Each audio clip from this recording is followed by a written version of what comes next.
All right, Kiss Army, welcome to the KissFAQ Podcast. Thank you for giving us your time today and letting us into your head. I hope we don't do any damage. We're just a bunch of Kiss fans and we talk Kiss. So come along for the ride, you've got nothing to lose.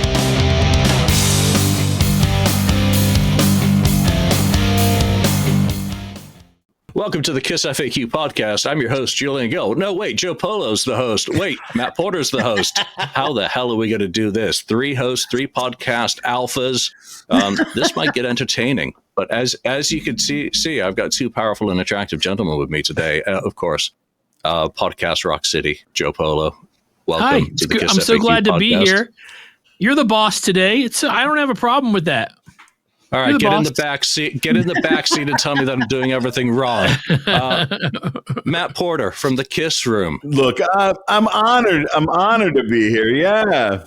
Well, I saw you in New York City at that last Kiss show in real life. I know that seems like a lifetime ago, and that's kind of the purpose for this show today is to bring a couple of podcasts onto our show and to do a bit of the cross-pollination that we used to do, because all of us have interacted over the years in a variety of ways. Joe, Atlanta, 2018. I've seen you all over the place, several times. Matt, obviously, as you've just mentioned, December 2023, and that's a great starting point for the conversation today, is December 2023 was the end of the road. And both of you have shows that are still going strong. We've got the #1 podcast here today. In the universe. In the universe. I'm not sure which one of us it is, but, I'm Napoleon, you're Napoleon, and you're Napoleon. So yes. we are all #1. No, we're all winners. But Joe, what have you been doing on Podcast Rock City since December 2023, and how has the end of the road changed your kind of outlook on being a fan and a podcaster? Okay, so this is really kind of interesting because about 6 months before the final show, I sent Lee, Joey, and Sonny all a message that said, our last show will be the Sunday after the final show. I said, after that, we're done. And Sonny and Joey immediately picked up their phones and called me and went, what are you talking about? It's just getting interesting. And I said, well, I don't know. They're not going to be touring or anything. And they were like, no. We're going to keep doing the show. It's going to get interesting because we're going to get to see what's going on. So thank goodness I listened to them and we kept going. And we've, look, for a second, I lost sight of the reason why I do the show. I don't do it for clicks. I don't do it for ratings. I don't do it to be on the charts. I get to talk to Joey, Lee, and Sonny every week for 1 hour about my favorite thing, not family. Or, I get to hang out with friends and just talk Kiss. That's the whole reason I started doing it, and that's why I do it now. So I did lose sight of that a little bit, only because I thought, will people care anymore? And they do. They do. So, we still are pushing forward and having fun shows. What else could you ask for? 1 hour a week of hanging out with friends. Matt, what about you? I saw you in New York and you were having a great time. You bring a positivity into any room in which you go to, a passion. You've got a great voice. You've got a great persona. And you have a completely different sort of podcast in the Kiss Room. You do something very unique and something very valuable. What did you think was going to happen to your show and to your specific area of the fan community at the end of the road? You know what? It's funny. I've kind of always done, really the same kind of show is that I'm not a news show. So I didn't really worry about what they were going to be doing that I would be reporting on, or things like that. So my thing, even in these last couple months, just the latest issue of the Kiss Room, I talked with Sandra, who was Gene Simmons' roadie for the day. And, so that was fun. You got insight into what was that experience like for her, which was great fun. Or even, of course, I had the powerful and attractive Joey Quesada, who's been doing everybody's shows, but I had my interview with him. So it's just like, I really enjoy talking to other fans who are doing interesting things. I interviewed Lori, who is known as the Rose Girl, about her Spotify playlist. She did the second playlist. So she's an interesting person who has a great story, and her life has some really interesting intersections with Kiss. That's how she met her husband, things like that. One of my favorite things that we did, one of the things I started a number of years ago, was called Kiss Room Demos Project, where the challenge is to people, if you could write a song and then get it to Kiss and they would do it, what would you write? And over the last, I think the first one was 2015 or so, I don't remember dates anymore, but we've done 8 volumes of it where people send me these songs. So like 2 issues ago, the Kiss Room, I just featured that. Like I played all their songs, and you get to hear a song that you probably would never hear otherwise. And it puts a spotlight on creative Kiss fans. So it's like, if you go to thekissroom.com and you look at the demos page, there's 8 volumes, and it's just something that I've always enjoyed that really has nothing to do with whatever's Kiss doing. It really is, what are we doing in the Kiss Room, and stuff like that. Obviously, the Kiss Room house band, I've had them for years. They come in and do a set, of Kiss covers in an interesting way. It's really about celebrating music, and I always say the fact that it's a radio show, so I enjoy that I can still figure out a way to get some music on there and things like that. So it's not really news based, so I'm not really that concerned with like what's going on in the Kiss news, let's say. But like, for instance, we went to see Gene Simmons, and I say Bobby Dreyer went with me to one, my brother, Bob Brodsky, our friend Keith, everybody goes. And you talk about that, things like that, but it's not so much, a news show. So it really didn't affect me that much, as far as how I handle things. No, that's brilliant. I mean, 2024 was a tough year still because of the drop off in Kiss activities. It was completely a desert. Right. There was nothing. It was famine. It was famine, and we were just waiting for bad news, it seemed, rather than celebrating the 50th anniversary of many things. Right. Did that color your optics, Joe? Because you do talk about current things more so than Matt. Was the lack of releases, was the lack of any real news in the public sphere, things that could be discussed, was it concerning to you that it was all going to dry up? Well, of course, but the one thing is that there's always something to talk about when it comes to this band. So I have no problem coming on our show and going, nothing's really happening. Let's go ahead and get to our topic. But, we've had Ace doing stuff, and we've had Bruce doing stuff, and, we've had the like this past December, we had the Kiss Cancer Goodbye, and everything leading up to that. So you had that as kind of news where you had the announcements coming. But, you sat and you were waiting for whatever was going to happen. And one of the things that's true is we had no idea what was going on behind the scenes. So we were just waiting to see if there was ever going to be an announcement or anything like that. And eventually it came, probably right when it was supposed to. I mean, I can't imagine spending $300 million or whatever they spent on something and then going, all right, next week, this is what we're going to do. I'm imagining that it takes time. Exactly. Matt, your show always reminds me more of like a 70s variety show. Do you remember those great TV programs? Yeah. Where you'd have the skits, you'd have the musical guests, you'd have the talk, the dance. There's so much more that goes into your shows, but were you worried that the audience was going to disappear because of the lack of activities of anything? I mean, the things that kind of bring everyone together in cyber world, wherever you go to congregate in the electric circus. it stagnated from my perspective. Were you worried that it was going to impact you?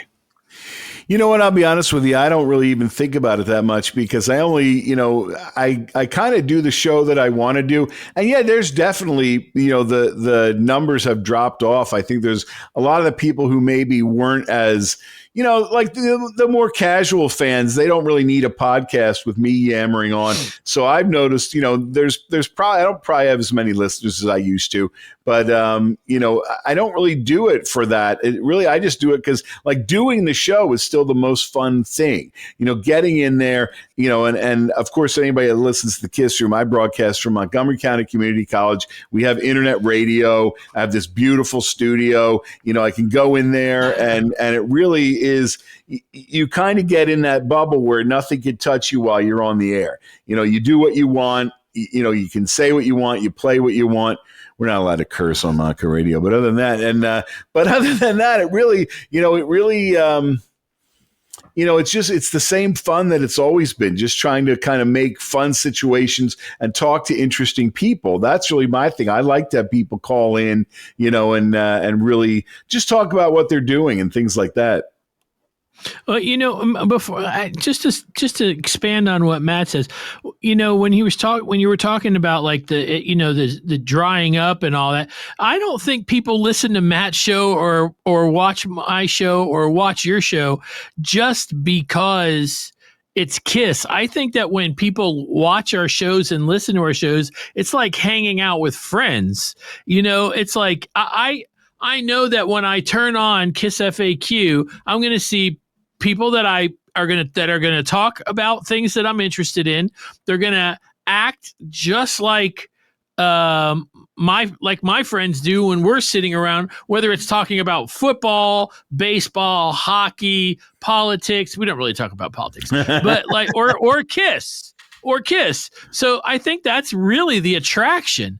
The people that come back are coming back to get that amount of time away from reality. Reality outside the door is different than when we're having our show. And I think like when I watch or when I listen to Matt's show, it's like, it sounds like a bunch of friends hanging out on it's never a Friday night, but it's, it's a Friday afternoon, right? Somewhere, Joe. Yes. Well, and I think to that point, I mean, really, that's the thing that I would say is that it's always one of the things that really has been the most gratifying over the years is, like you said, when people come up and they'll say, wow, I listened to you when things were not good in my life and you were like a comforting voice or you were a friendly voice or, when you get that kind of feedback that you were able to, impact somebody in a positive way, or even if they just come up and say, wow, I really like that, when you were talking about this or that or the other.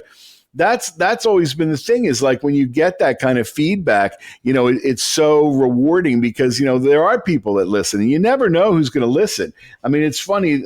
The only reason why this is fresh in my mind is there's this band that I know called Blitz, and they're over in Nottingham, UK, and they're a great band, and they're working on a new album, and I have been able to be part of this album. And it literally, I had them on a couple of years ago. I interviewed them, and it was funny because, Kev has an Ace Frehley tattoo on his arm, and they're all big Kiss fans. And this is the funny thing. And Matt, the drummer, says, Stu, you got to tell him about how that time that you wanted to ask him if he'd play our music on your show, and you were all like fretting because you're going to send an email to this like American DJ. And I was laughing out loud. Like you go, like, what do you like? I'm just some jabroni. But they sent it, and they're the greatest guys. But I mean, when you think about, to me, like when you think about the fact that you can reach out to everyone on the planet and let somebody from Nottingham, UK, which I will never get there, but the fact that they could be listening to you and something that you do, in Bluebell, PA, I always find that fascinating. I mean, I still, people are going, well, it's the internet. But I mean, there's that idea that you can open a door and people will come in still is very rewarding to me. Absolutely. And I think you both touched on something, the camaraderie of our respective shows and also how it transcends necessarily the panel. I mean, Joe, you've got a great group in Lee, Joey, and Sonny. I've got a great group on mine, Lonnie, Daniel, Mark, and Ken, and some of the other folks who come in and out as we go through. It's very important, but we see a lot of the same people in the live chats on our show. I've been tuning in recently quite a bit to Joe's show on Sunday evenings. It's like a great time of the weekend just to be mellowing out and to go in and just go in the chat and listen to these guys. I see people who have been on the chat of my show usually on Saturday mornings. But it does bring the world together. We've got a regular listener from Iran, of all places. Wow, that's awesome. Some places in the world which do have restricted internet are able to listen to our show. And I am completely honored by that. I'm honored that anyone wants to listen to the show and go back and listen to old episodes. Yeah, that's amazing.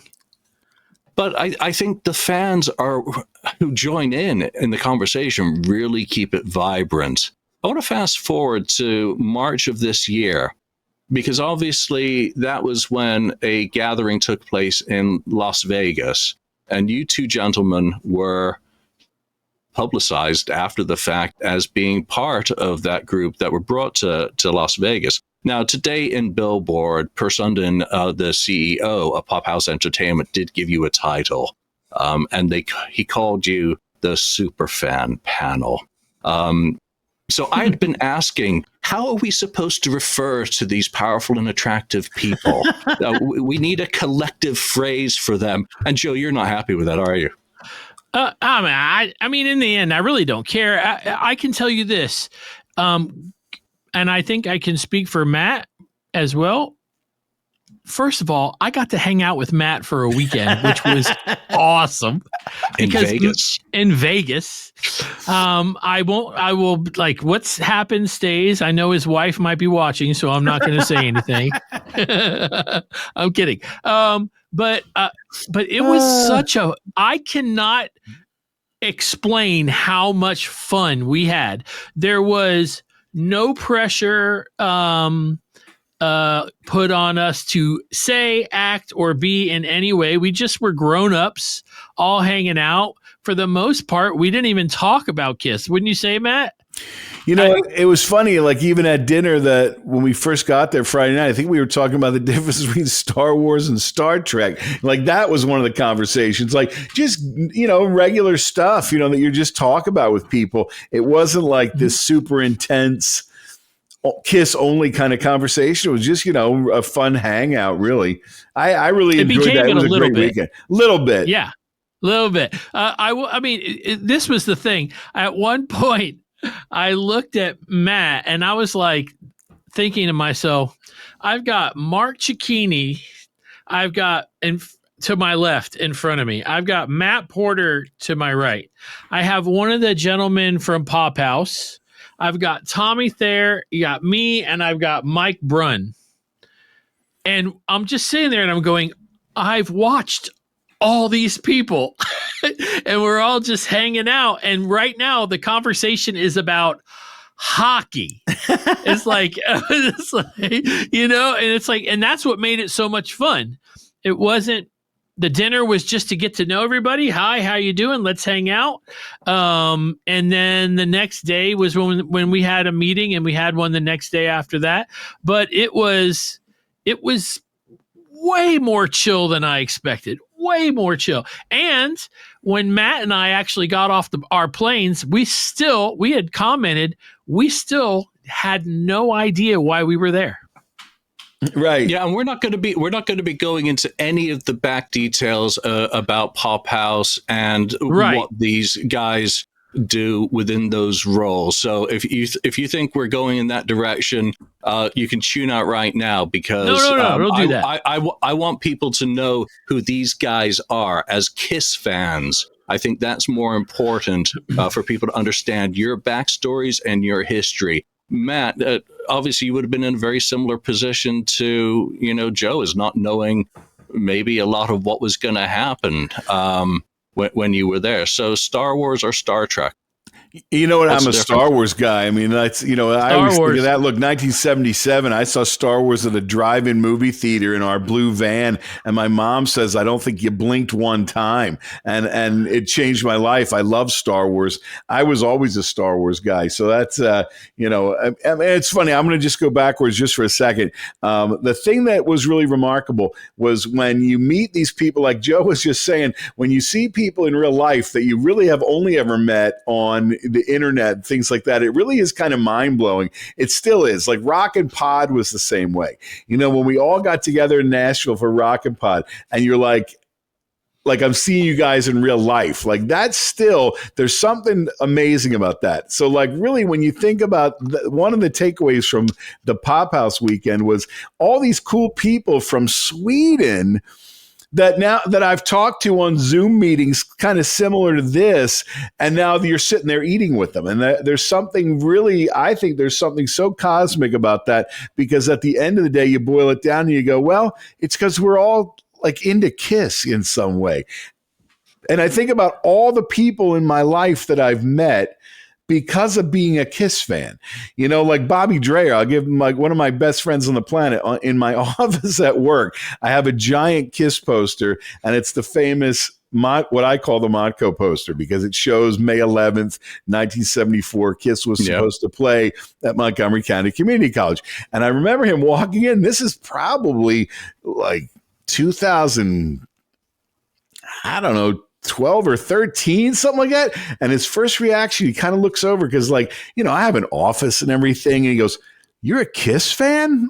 And now we became, very good friends, but that was the introduction in a way, was you're also a Kiss fan, and I think about my friend Bob Brodsky, who I just saw the other week at the Gene Simmons show. I met him. It's 40 years ago, because we were in college together, and he had to come in and do a skit you had to do in your acting class, a day in the life of a Kiss fan, or a day in your life. And he walked into his room and he throws Kiss magazines on the bed and he starts cranking up Kiss music and he's dancing around to Kiss. And I worked for, I was a student worker that had to go out and record these things.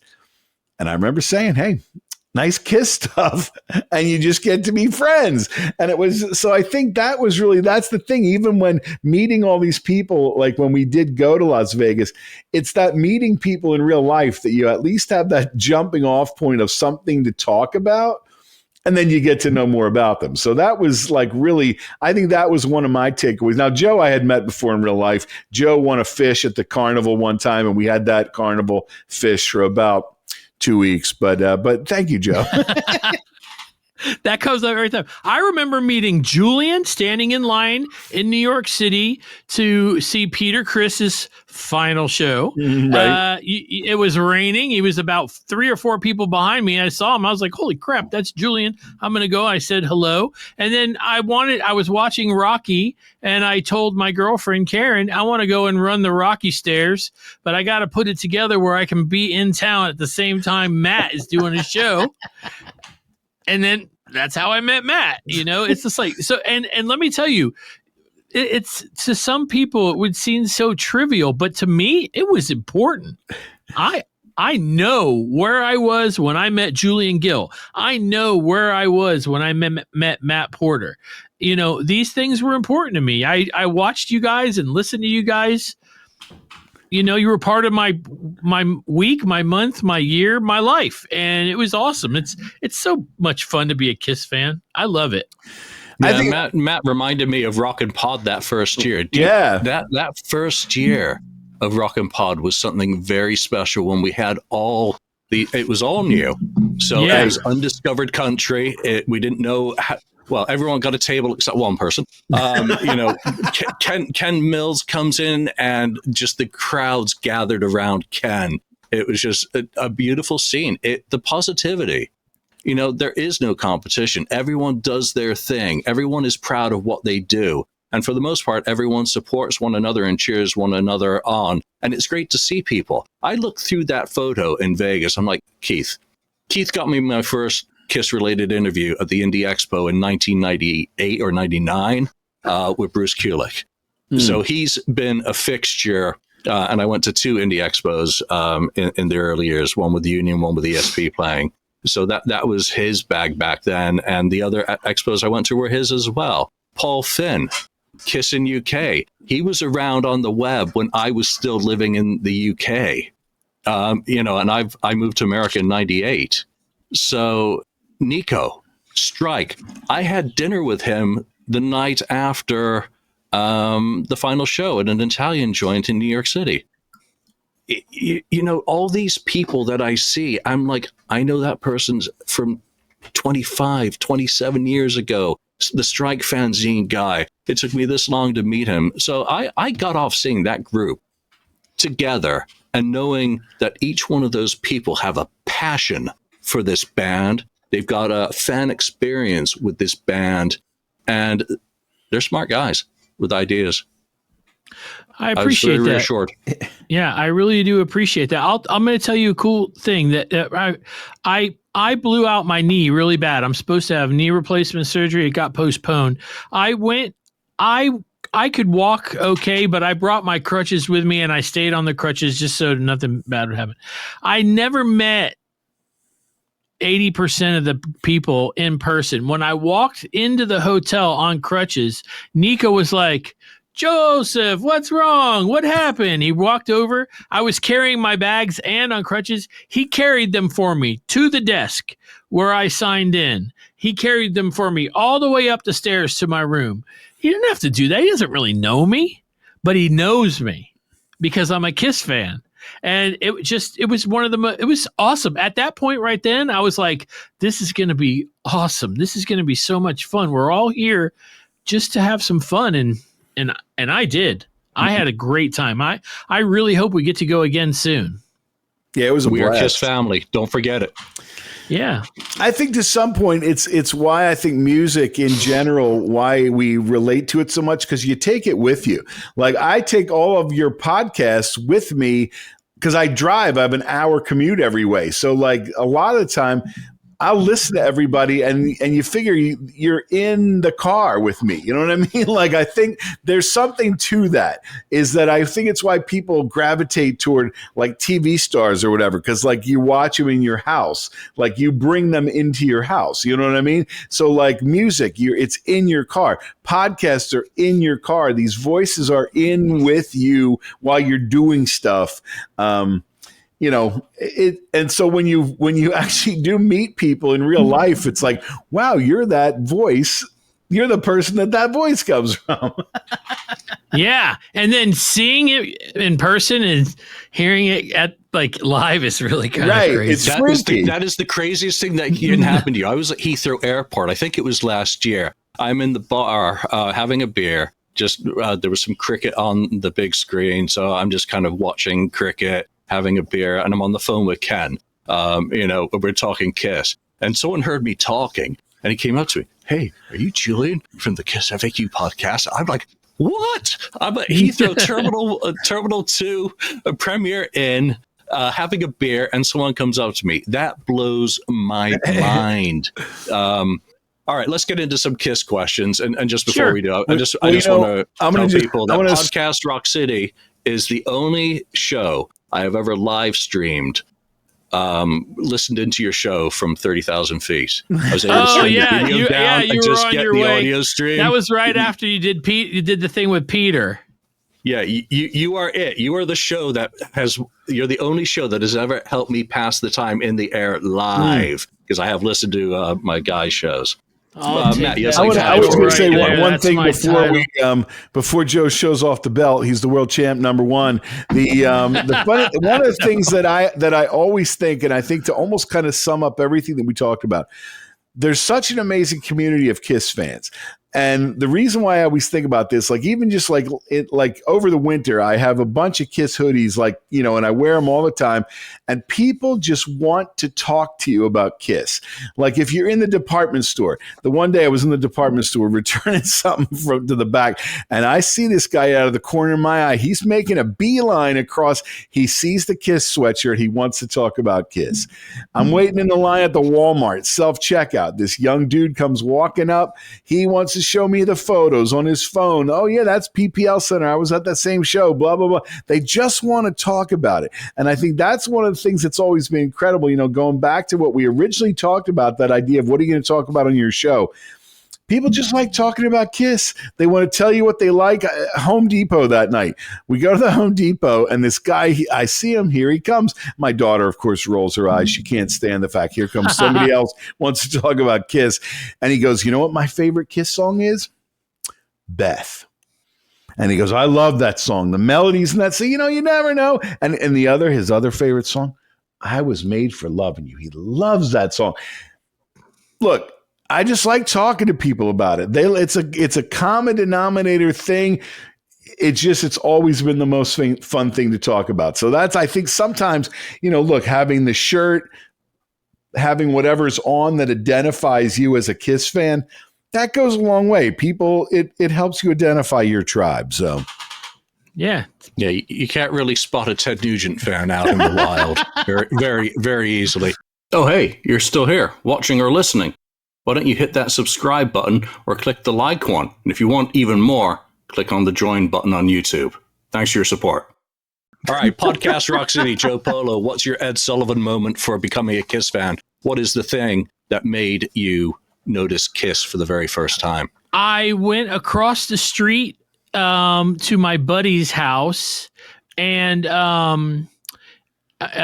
we went into his room, and because we used to either play with Legos or something like that, and he had Love Gun sitting on I don't remember if it was his bed or on a chair. I picked it up and I was like, what is this? And he told me, and I was like, can I borrow it? And he said, yeah.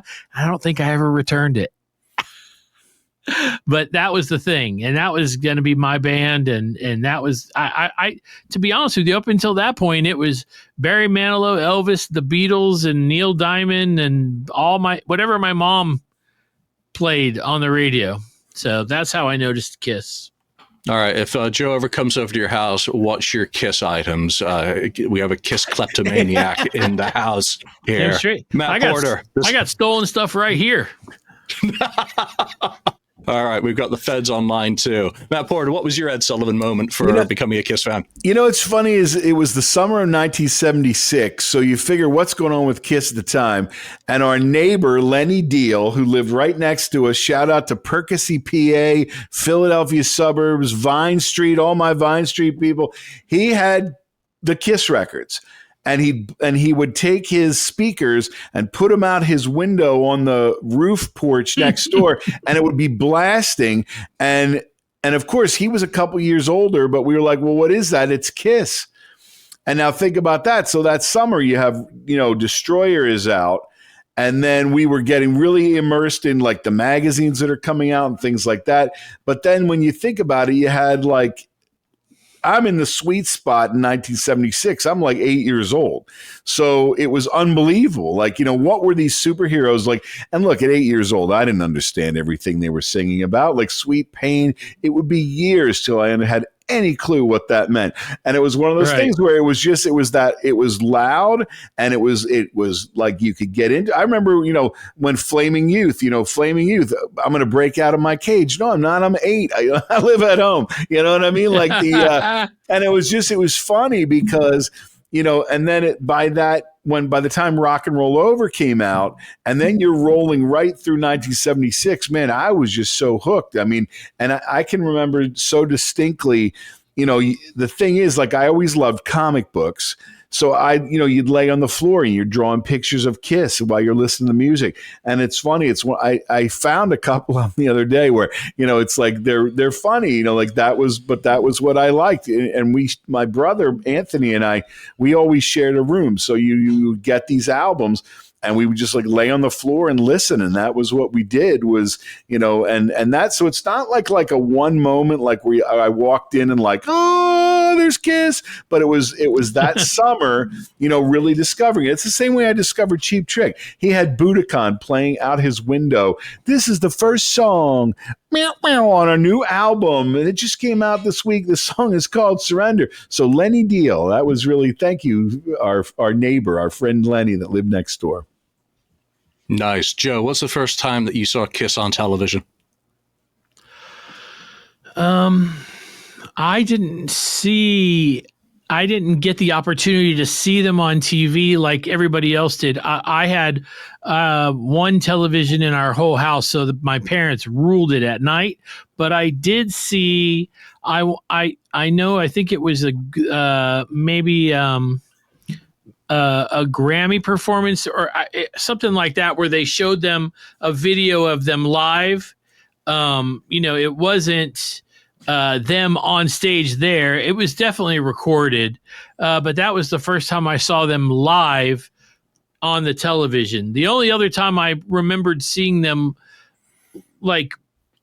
was 79 on the Linda Carter show, and it wasn't even them. My mom made me come in. I came in and I was so excited. Mom's like, Kiss is going to be on with Linda Carter. I'm like, I'm coming in. Sat down. She made me popcorn. They came out and they're all a little shimmying and everything. And I was like, I'm sorry, Mom, but I don't think that's Gene Simmons. That's your very first Temu Kiss. So there you go. And don't be sad about the TV thing. I was in England, so I only remember seeing Boney M on TV in the 70s. So there we are. Matt, 76, would you have seen the Paul Lynde Halloween special? And if not, what was your first Kiss on TV? That is absolutely the first time I saw them walking and moving around. And it's funny you call that like the Ed Sullivan moment, and how earlier we talked about variety shows. Paul Lynde Halloween special to the elementary school class of Percy Elementary was a shockwave. Everybody was talking about it. And I distinctly remember watching that. And it's funny because when you watch it back, obviously years later, Pinky, she's an off-road trucker. And Mr. Leon, I love Halloween. And, come on, Margaret. It's like you watch all that stuff now and it's so cheesy. But when they first came down that elevator, it's like, I remember being just absolutely mesmerized. And now you watch it and you go, it looks like there might have been an edit. Maybe they didn't even come up and down in the elevator. But when they come out of that what looks like an elevator to me, I was, blown away by that. And at that point, the whole idea, okay, so they're lip syncing and it's, whatever.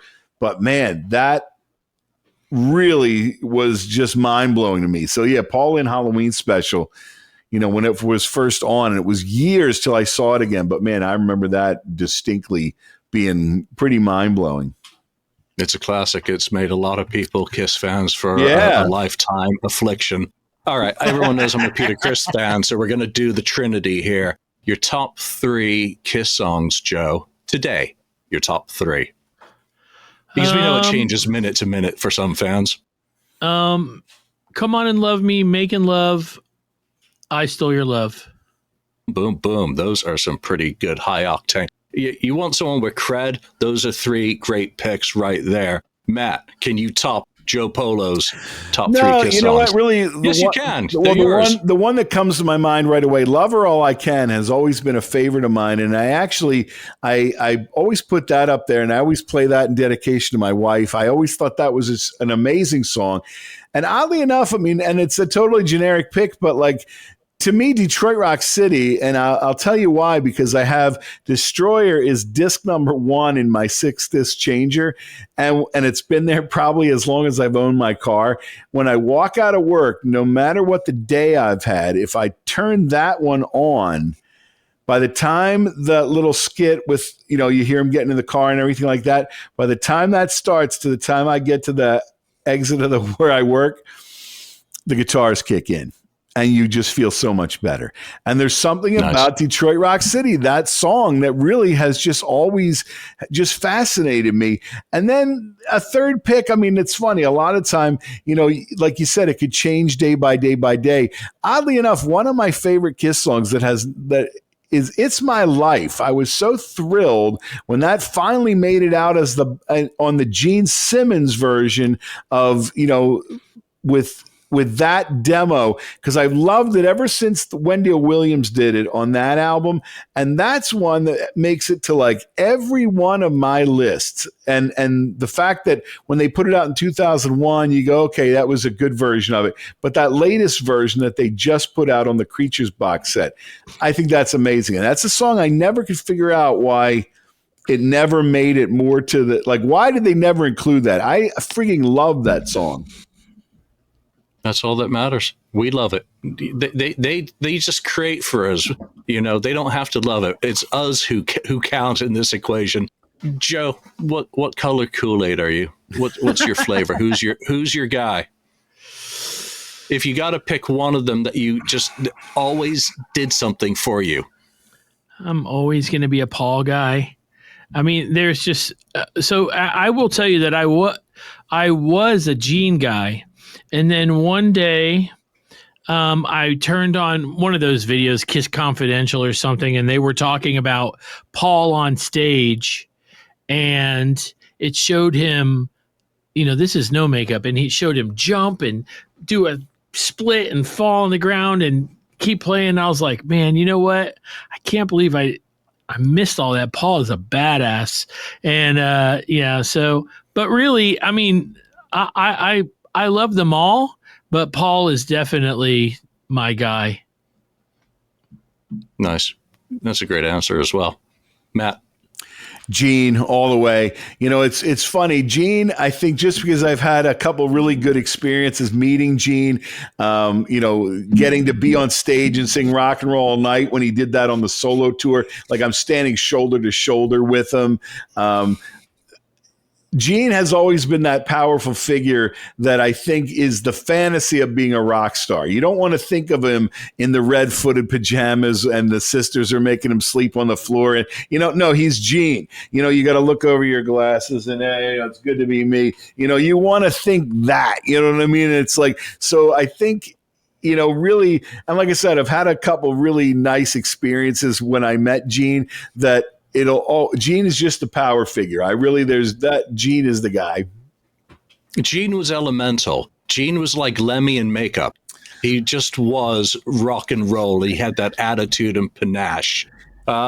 And it was horror movies and, you know, superheroes. Like, you know, like you think about like that poster where he's got his arms out. Like, who doesn't want to be powerful like that? But it could be the Frankenstein monster. He could be Godzilla. You know, it could be Darth Vader. It's all those cool things.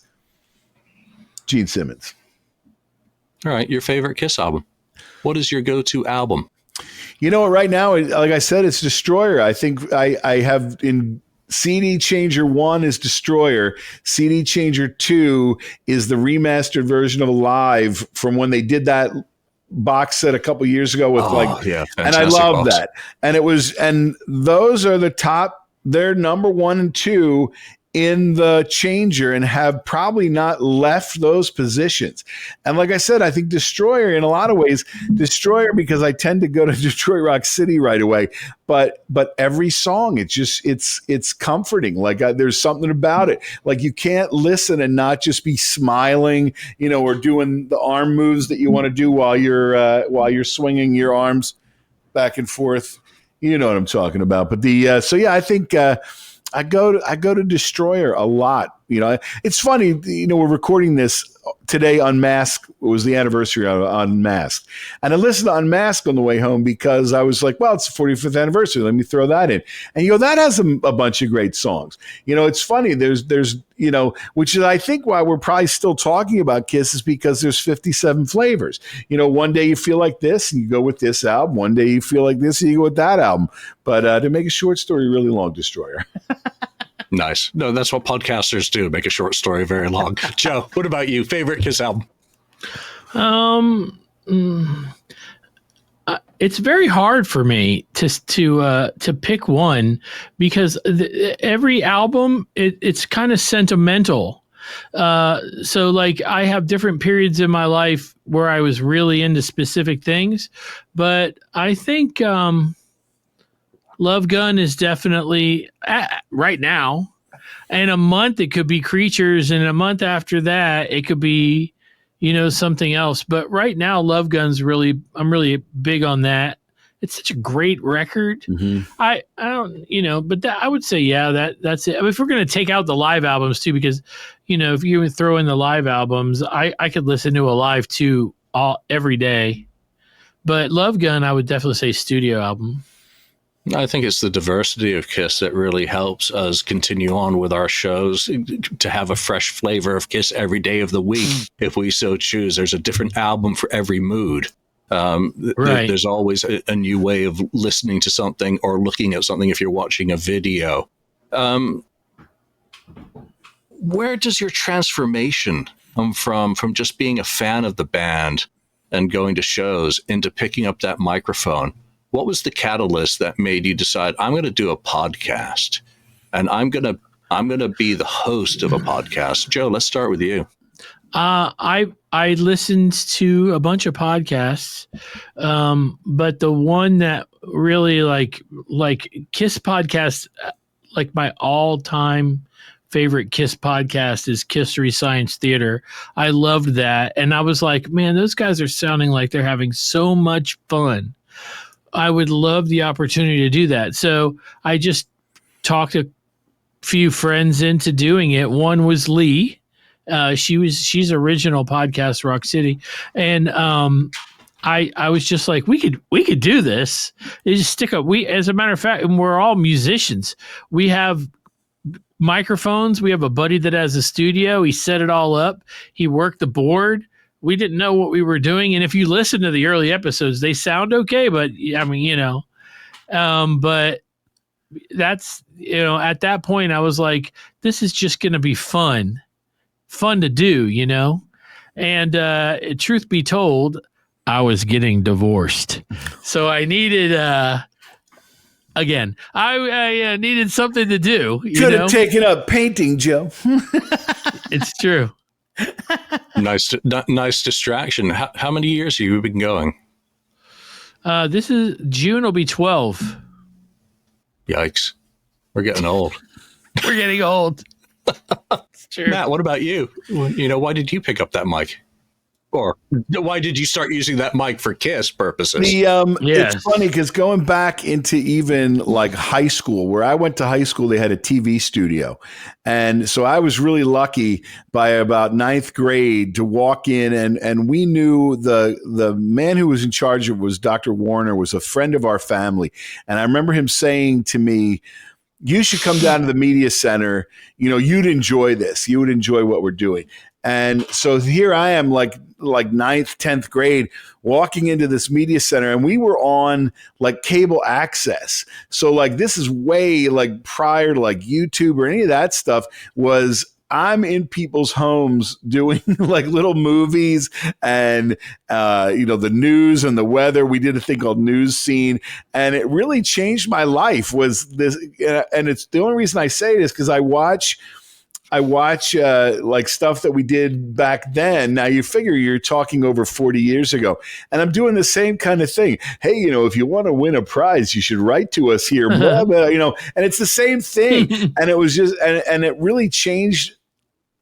Look, shout out to public education and why they need to fund things like the arts was was my thing. And it gave my life a real course, that I have followed. And it was, so I just was lucky to kind of always have, my mom and dad were really supportive of like, if you want to do this kind of stuff, go do this or go do that. And they were really supportive of it. And so then like all through college, and then I had always worked in video and things like that. So then around 98, I land at Montgomery County Community College and as, as a faculty member. And over the years, they have had radio stations, and they had, it was called WRFM, which was Radio Free Montco. And then by the time we moved into the Advanced Technology Center, so that's like 2007, we had internet radio, and I could broadcast, I would sneak on. And it's funny because obviously I had, like I talked about that Montco poster earlier, May 11th, 1974, Kiss supposed to play Montco. So what I would always try and do is sneak onto Montco radio in order to do a Kiss show and bring Kiss to Montco. And I did a bunch of those. And then it was May 9th, 2012, I did the May Kiss special. And it was really got such a great response from people. And particularly, we talk about early podcasting. Shout out to Ken Mills. If you're watching this, Ken was the one who really said, dude, that show is really good. You should do it more often. You know, not just once in a while. You should really do this. So shout out really to Ken. He was really one of those people that, you know, believed in me right away. And Cassius Morris. Now, I was on the Cassius Morris show when he did Creatures of the Net. And I went on there. And the funny thing with that was it was Cassius and his co-host was named Sapphire. And at the time, Sonic Boom was new. And that was their first Kiss album that they had, like a new Kiss album to them. If you took their ages and added them together and doubled it, I think I was still older. But I had a blast, you know what I mean? And it was so much fun. So then it was June 2012, I launched what is called the Kiss Room. And it became a once a month, and finally, eventually it became the second Friday of every month. But we had this internet station and I could sneak on. And usually I would do, you know, just kind of whoever was in my phone. People would be blowing it up. Frank Hagen, my friend, now he's passed away, but he was one of the first guests very early on. And he said, oh, I'll come up and do the show with you. And he was great. And by the second ever episode, he says, well, I know Bruce Kulick. Do you want him to call in? I'm 2 episodes deep at this point. And Bruce calls in and gives us like a 45-minute interview. And it was just unbelievable. Like where you're like, and I let Frank do the interview. I engineered the whole thing because I'm like, well, you already know him. You just do it. But that's the second ever episode. And Bruce gave us like so much time and this great interview. And it really started to put, for me, that flag in the ground that this is what the Kiss Room's going to be. And I had a blast with it. So that's the origins of it really was, you know, I've always been a ham, you know, like I love we would make little, you know, like I said, we used to make little movies and things like that. So that idea that, you know, I was certainly never shy about getting on the mic. That's nice. Joe, do you have a favorite episode of Podcast Rock City? One that sticks out in your mind as one of those moments that you just will never recapture in either a good or bad way? It's a really tough one. I can tell you this. I really, really look forward to everyone. Like I know that this Sunday I'm getting together and doing it, you know, with my friends, and I'm more looking forward to that than I am in the past. I will tell you that, Keith was having he was doing was it the 20th anniversary, I think, of his expos. And he called me. I had really almost no relationship with him at that point, but somehow he got my number. He called me and he said, I want to come on the show.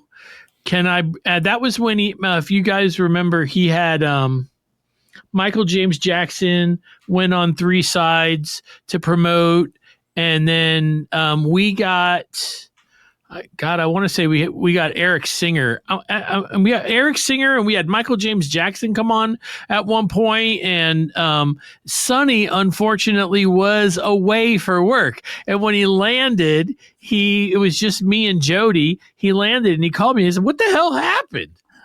You know, it's like I go away and you guys have Michael James Jackson and Eric Singer on the show, and Keith LaRue, who was texting Anton Fig at the same time, answering questions that we had. That was a lot of fun. That was one of those things where you were like, and Eric Singer it's all edited out, but he like pulled into a drive-thru and ordered some tacos and sat in his car and did the whole interview. And at the end, I said, "How were your tacos?" He goes, "I never got to them."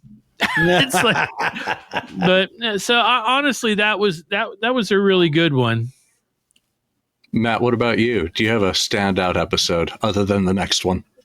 You know, what's funny is I always think of different moments. I mean, obviously, you know, this June will be the start of the 14th year, but I'll tell you one moment that always comes to my mind that was one of the most surreal and that I felt had really kind of like where you get to the point where you say, wow, this is unbelievable, was back in 2015.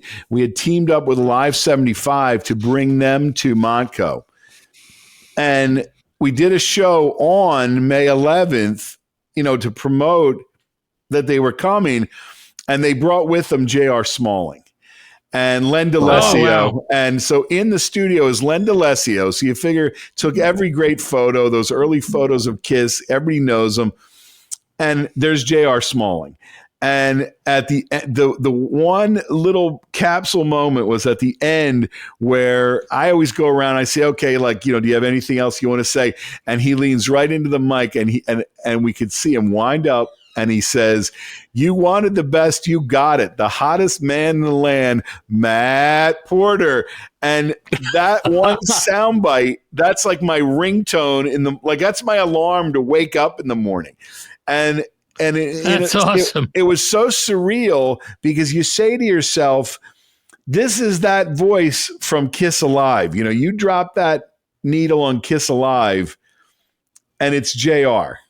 And here he is cutting that promo and you can hear everybody go, woohoo! It was, everybody in the room was just freaking out. And that's one that just comes to my mind that it was so surreal. And it really was wow, I can't even believe this. Like, if you told 8-year-old me that, not believing it. Yeah. Yeah. And Joe, that photo of Paul Bandit, I think that's Academy of Music from Len. Yeah. That's incredible. There's a few. They're all around the room. They were great photos. Absolutely stunning photos.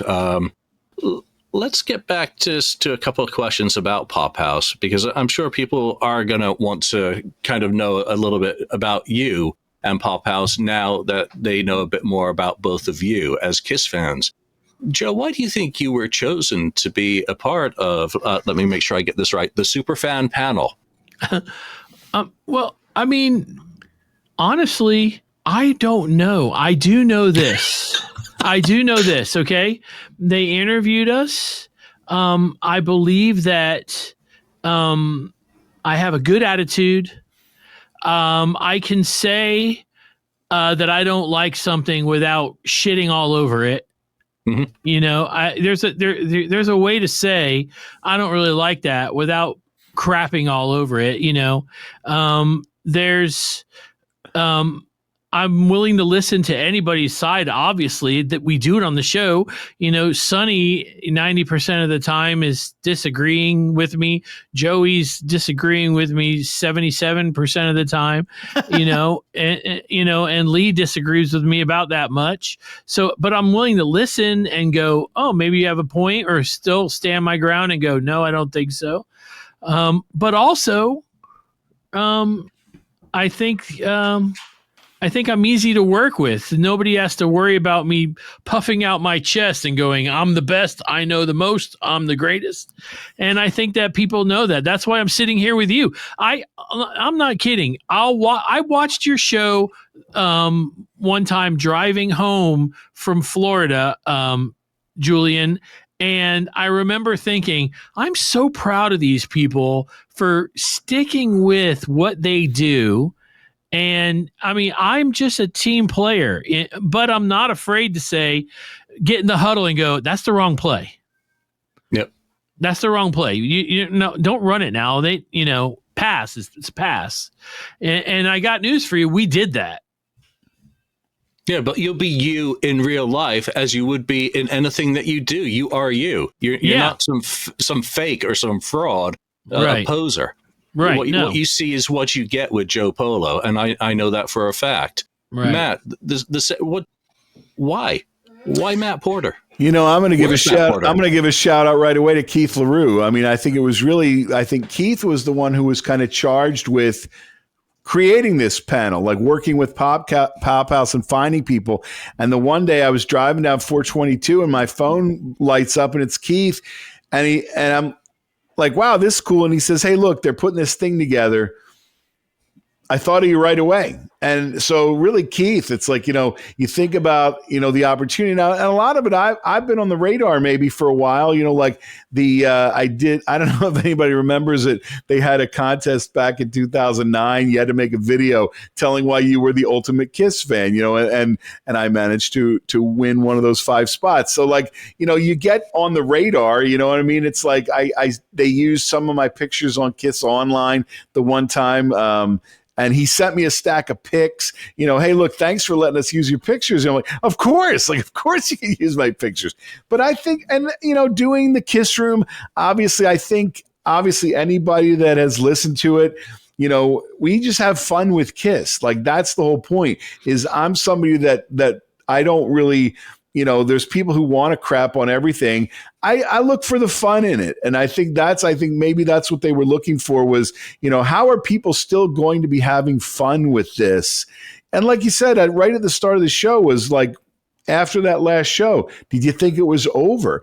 And I think, no, it's not over. And I think it has a lot to do with just the fact that, I see myself as somebody who just has fun with it. And it's always been that. It's always kind of been an escape, and it's always been fun. And, and look, I think that's what it comes down to. I think they were just looking for people that still actually enjoy being a Kiss fan. And that's definitely me. Yeah. And now and something else is, if you take all 3 of us, as long as we've been doing our shows, and as many people that we have talked to, and as many people that we still talk to, whether it's getting emails or texts or somebody message, we do have our finger on the pulse of what Kiss fans like, don't like. Matt does his show live. I do my show live. You've done your show live, right, Julian? Vast majority of the time. This is just going to be an outlier that I'm pre-recording, but thankfully you're both very well spoken, and I'm not going to have any editing to do. But these people comment like on my show. They're letting us know how they feel in real time. I don't have to edit it, put it out, make it sound the way what you hear is what you get. So when I see all these comments come up where somebody goes, I can't believe you don't like anything for my baby, Joe. What's wrong with you? And then 20 people right after hit me with that.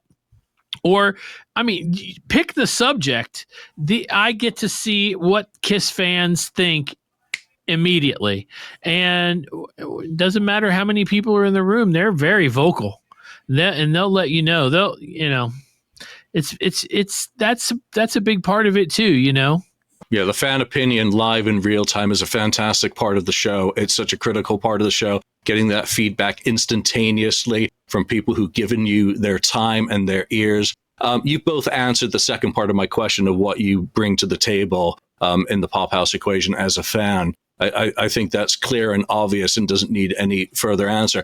Just a quick final question, and I have no idea if either of you have seen it. Have you seen the new Kiss Online? And what do you think about that? Because I think they're doing a rocking job. Today they went live with a 45th anniversary special feature for the Unmasked album of a Swedish fan who was there, who I've met him online. He's a great guy.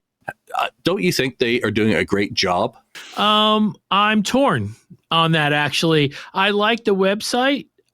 This is what I can tell you that I know. I know that putting a website together takes more time than I have. I don't know how much time they have to focus on it. I would love other things to be on there. I've gone on and watched some videos. I read I've looked at the news. I like the look of it. The look is great. But I'm an impatient Kiss fan. It's really hard. It's like, I've said this before, Christmas morning, when you get to go down after Santa Claus comes and drops off the presents, and, you get to open them and you get to see what's inside, is great. The night before, you're impatient, but the day you open the presents, you're like, it was totally worth the wait. Totally worth the wait. So, but my thing right now is I'm the impatient Kiss fan. I'm like, what else is coming? What else? I want to know. I want to see what's happening. And just because it's part of my life, I love the website. I want it to be even bigger and even better. I have ideas. So, I mean, I think we all do. That's an honest answer, and that's why people want to hear it. They want to hear honesty. You didn't know that question was coming. Matt, what about you? I like the fact that they've freshened up it. There's a lot graphically going on. And I like some of the things. I mean, look, obviously, when they did that Dress to Kill walking tour, I'd like to see them do more things like that, because I thought that was brilliant. They had Russell doing a great job on the voiceover. He's had that perfect New York City edgy voice.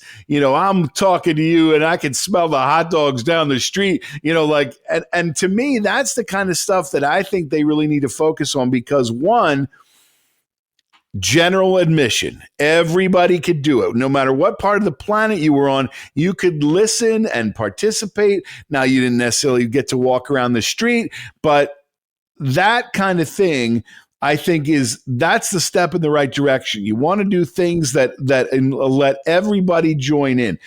And even look, I mean, and I'll give myself a shot, was, when I did that playlist for them, that was Pop House at the Playlist. I wish they would make a page and they would add a new playlist every month. And there's been 3 so far, because again, it's something that is absolutely open to everyone. You don't have to buy anything. You don't have to subscribe. Imagine that. It's content that you can talk about, but everybody can access it. So I really feel like that kind of stuff, that's what I even said that, it's funny, in the meeting that we had, I said, look, I think you got to put more into these playlist. I think it's a great idea, not just because I went first, but things like that. Because they're community, they're fan community. That's really what I think that they can really capitalize on even more. Or how can we get more people involved in just talking about Kiss? Yeah, absolutely. My only complaint about Russell's voiceover was it wasn't quite New York. He didn't drop a single F-bomb. It's true. Think about that. He probably had to really work to make it, G-rated. So it's good on him, right? No, he spoke brilliant and did a great narration. Yep. And that's hard when somebody throws a script in front of you, to not sound like you're reading. You got to have some talent to do that. I don't think everybody can do that. And it's something that when you hear it sounding so natural like that, I was really impressed. And it was a lot of fun. And we started even talking about it on the Kiss Room the one time. What are some other places that deserve walking tours? Like, and obviously you can think about around the planet. If they have made finally Kiss Google Earth, where there you could find markers of all the cool Kiss spots on the planet. How fun would that be? That's another feature they could do. Or maybe it's just totally nerdy. I don't know. I thought, how much fun would it have been if you had a VR headset and you could go into that Google Maps or whatever on it and type in the address to these places and then actually look at it.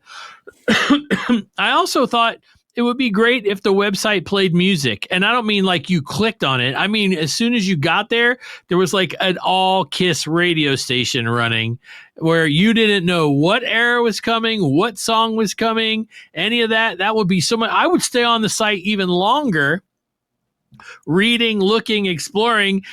It would probably get to the point where I would be leaving it on in the background just because I wanted to see what was next. I think that would be a good idea too.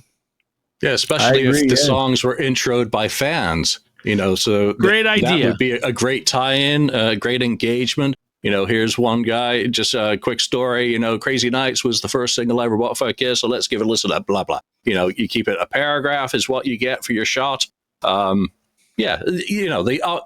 It's all endless. I'm just glad to see them doing something, and today's Unmasked feature was just a reminder that they can do great stuff, as they did with the walking tour. All right, that's it. We're at an hour, which is what I always keep my shows to. Joe keeps his to about an hour. So we're going to wrap it there. Joe, where can people find you, and when do you usually broadcast? Every Sunday night, 7 p.m. Eastern time on YouTube and Facebook. We do the show 100% live. You never know what's going to happen. And the cool thing is that once you're in the room, you get to be part of the show. We put up 90% of the comments as long as they fit the topic and the conversation. And it's a lot of fun. It's like, everybody, if you could have a fifth member, it's our viewers, and it's a fun show. That's the whole point. It's fun. It's a lot of fun. It is. It's a lot of fun. And as I say that as a viewer, not just Thank you very much. Matt, second Friday of every month. When's your next one? Because I lost track of where we are in the month. Second Friday of the month, modcoradio.com. If you go to thekissroom.com, you can find all the links. You can find a link to the replay. I will say this for anybody that's watching that thought I dropped off the face of the earth. No, the Kiss Room is no longer on iTunes. Long story, but I'm still on Podomatic, and I use the iHeart app. I love the iHeart app for listening back to it. But if you go to modcoradio.com, it streams all the time. I'm just one show out of all these fun shows. I do a show on Saturday night on Modco Radio called 10 O'Clock Rock, which anybody who remembers spraying their hair up would really love that show. But it's thekissroom.com. I'm really only do one a month. I like to think of it as a glossy magazine that you pick up one issue at a time. Joe Polo, Matt Porter, thank you very much for coming on the KissFAQ podcast to tell people more about yourselves, your adventures, your passion. And you know what? Thank you. Thank you for representing. For everyone who's part of that superfan panel, that CAQ. What was that phrase? Listen, let's be. I'm gonna say something else too, and this is really important. When this all got announced, one of the things that I noticed about myself was when I had the opportunity to go to this meeting and sit down, and questions were being asked of us, I knew that I was not just answering for Joe. I was answering for Julian and my friend Doug and Lee and Jody and Andrew Kiss. And I was answering for all these people. It wasn't what I want to see or what I thought I want to see or that kind of a thing. I really felt like we were representing everybody, and we knew it. And that's important. You guys out there that are hearing about this, the truth is we all had a really good idea that if anything goes wrong, it's Matt's fault. But we represented you, and I think that we did a great job. And if I would have left there and said I was disappointed in what we were doing, I'll tell you, I was not. It was wonderful. Great experience. They really listened to us. It wasn't, there was no reason for them not to. They flew us there. They paid for everything. They really wanted our honest opinion. And we gave it to them. And I can't tell you 100% that they liked everything that we said, because some of it was, no, don't do that. That's legit. So, and that's what Kiss fans want. They don't want us going in there and just saying, yeah, that's great. We didn't do that. No. And let me tell you from the other side of the table, when I saw that photo come out and I looked at every single one of those people, except for Nicholas Olson, who I've not met and I didn't know. I've interacted, I believe, with every single person on that photo. And there was no one that I was jealous of or thought didn't deserve to be there. I thought that is great that the Kiss Army, we're celebrating our 50th anniversary this year, guys. Kiss Army. We are Kiss Army. I thought, what a great group of people to represent the Kiss Army. And I know you guys. I know the opinions. I know there's a lot of opinionated testosterone in that panel. And there's not a lot of shy people there who aren't going to say that they like something. So I had no fears that there weren't going to be enough perspectives, enough viewpoints, that you're not a bunch of yes men. You're a bunch of Kiss fans with the passion. And you guys have the track records to prove it from doing these podcasts for over a decade and going to events and being involved in fan communities and being a positive part of the Kiss Army. So thank you. Thank you both, and thank all of you who are part of that group. Continue representing. Take the opportunities that you are offered, yes, thank you. and take it to the hilt. Do what you can to help Pop House be successful. No, as best we can, and I'll tell you something. And I know you want to go, but I want to make sure that I say something else. Julian, when I saw you sitting on the couch with Peter Criss, I watched that video and I was so proud of you. I think I sent you a message that said, Julian, I'm so proud of you for pulling this off, for doing this. I was not jealous. I was like, holy shit, this is awesome. This is a big freaking deal. And now, just so you guys all know, Julian has promised that as soon as we turn off the recording, we're all going to get to hear the Peter Criss album. Sorry, you're not going to get to hear. Oh, God, I wish I could hear it again. But yes, yeah. It was awesome. That's it. We're done. We're out. Check out Podcast Rock City. Check out The Kiss Room. Check out whatever podcast gets you happy and takes you somewhere that you want to be that isn't work or in strife. We'll see you next time. Peace. Join the KissFAQ YouTube channel. Member perks include exclusive song story demo bites, songs of the moment with contextual introductions, document and merchandise dives, KissFAQ board topic reaction videos, early access to channel content, and hopefully lots more. Click the join button on the KissFAQ YouTube channel or follow this link.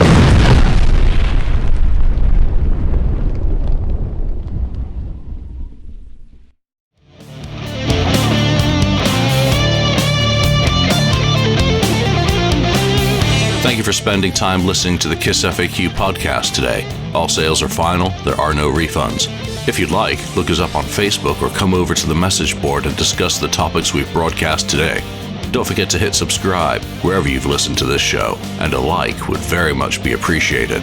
We hope you'll join us again, but until then, remember, life's a radio. Turn it up to 10.